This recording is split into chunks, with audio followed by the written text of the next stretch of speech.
Allir þættir samstæðvarinnar eru fáanlegir á öllum helstu hlaðvarpsveitum.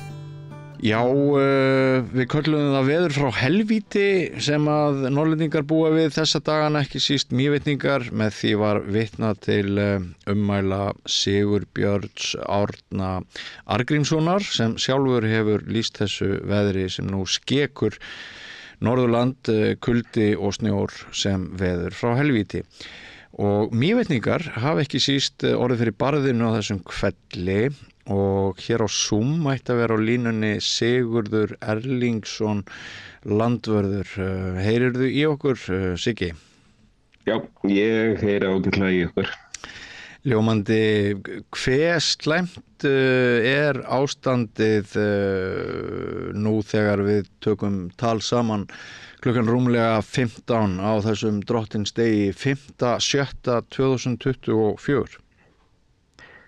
Já, ástandið er nokkurn veginn þannig að það er núna í fyrsta skipti farið að setjast á vegi, þannig að bara hingað til er búið að vera svona nokkuð í lagi í kringum vatnið, en nú er það þannig að bara fólk á sumardekkjum er farið að lenda í miklum vandræðum og auðvitað vegurinn yfir Mývatns- og Möðrudalsöræfi búin að vera lokaður síðan á mánudagskvöld.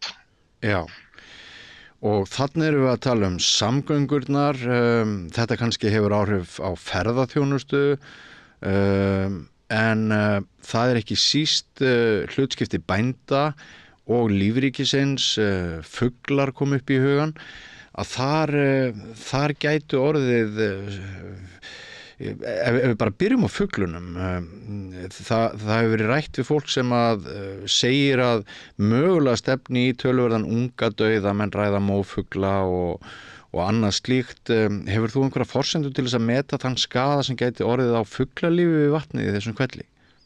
Já, bara minni persónulegu reynslu að það er ekki bara ungadauði sem að þurfum að hafa áhyggjur af, bara mófuglar eru að deyja úr kulda.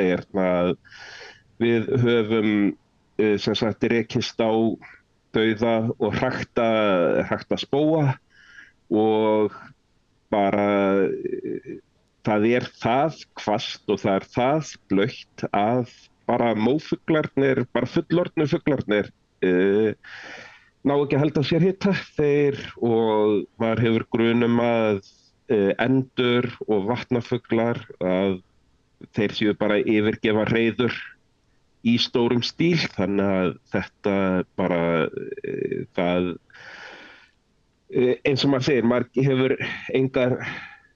getur engan veginn áætlað hversu mörg prósentið þannig, en það verður bara mikill fugladauði. Já. Hvernig tekur heima fólk þessu? Ég held að menn blóti, fyrst að þú minntist hérna á Sigurbjörn Árna Bjössi Hjaltagerði sem að kallar þetta veður frá helvíti, að menn bara segja þvílíkt andskotans veður, og það eru þetta þekkt að það getur snjóað hérna hvaða dag í júní, eða sérstaklega að snjó gránar yfir nótt og svo bara ferðað næsta dag. En já, er ekki rétt hjá mér að Mývatnssveit liggur í 270 metra hæð yfir sjávarmáli cirka, svona jafnaði?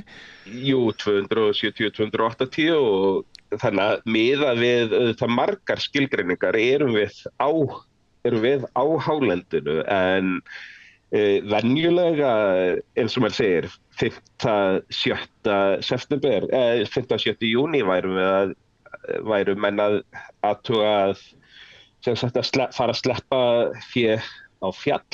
Núna sjá menn fram á að vera með fé, það tóku svo til allir fé inn á mánudag, byrjuðu jafnvel á sunnudag, og eru að horfa á það að þurfa að vera með fé bara á á fullri gjöf og ég sem sagt var með hundinn hérna inni í gær og hann svona bað að fara út til að míga og hundurinn reyndi að halda í sér eins lengi og hann gat til að þurfa ekki að fara út í veðrið. Já, það er nefnilega það.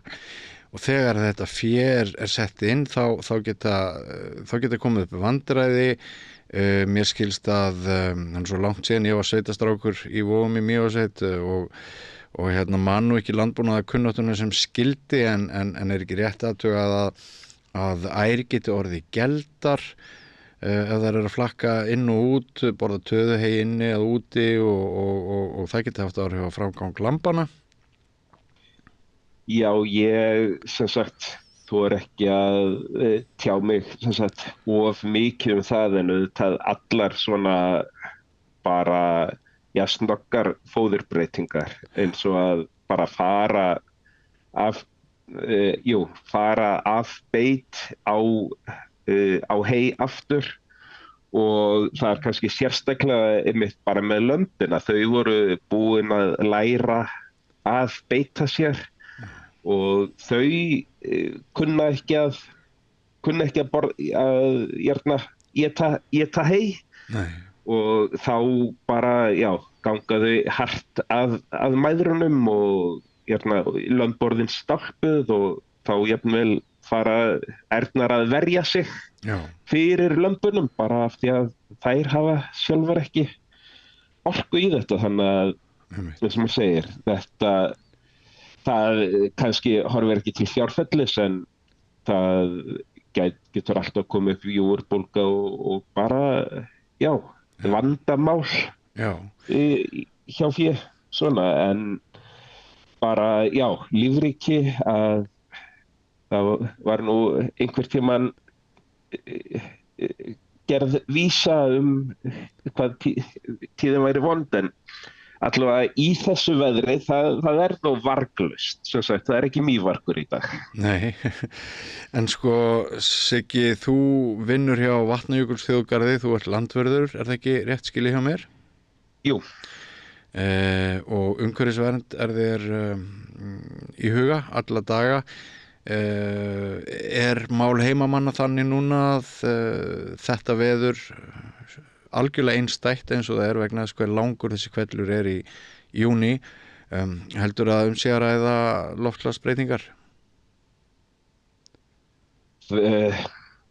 Það er erfitt að segja en eins og maður segir það sem að þetta með loftslagsbreytingar það og hlýnun jarðar, það þýðir ekkert endilega að það hlýni heldur einmitt að veðrið verði alltaf sem sagt bara ófyrir sjáanlegra og verði öfgafylltra og ég sem sagt kærastan mín er þýsk og býr í Suður Þýskalandi og þar eru þau búin að vera að kljást við flóð aldarinnar, menn eru jafnvel að tala að það er svona 3 alda veður sem er þar og bleytan úr því þar sem að ringdi á 50 dag, það er svo sem að sýnist mér sem er að koma núna norðan úr Íshafi til okkar, þannig að eins og maður segir óvenjulegt veður í Evrópu og óvenjulegt veður hér sjórinn og hlýr við suðurströndina, Lundin að þetta engin er eyland, það hangir allt saman. Einmitt. Ég sé þó, Sigurður, að sumir heimamenn eru ekki búin að missa húmórinn, samanber Jóhann Kristjánsson eða Issa í Björk eins og maður kallaði hann í gamla daga. Hann dró fram jólatréð og óskaði bara gleðilegra jóla. Þú tók myndaði. Já, ég skil hann vel að élin í gær, þau voru á tímabili svo dimmjarna að hérna á skrifstofunni að það bara dimmdi inni. Maður fór að bara kveikja ljós og við vorum einmitt að tala að tilfinningin væri svona eiginlega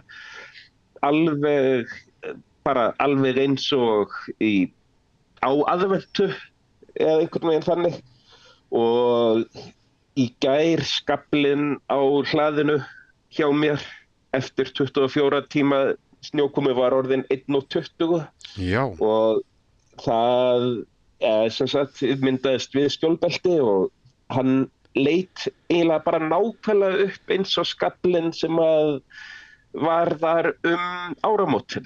já. Sumir einmitt hafa sagt að þetta sé bara versta veður sem kom í vetur og sannarlega í sumar. Já, þetta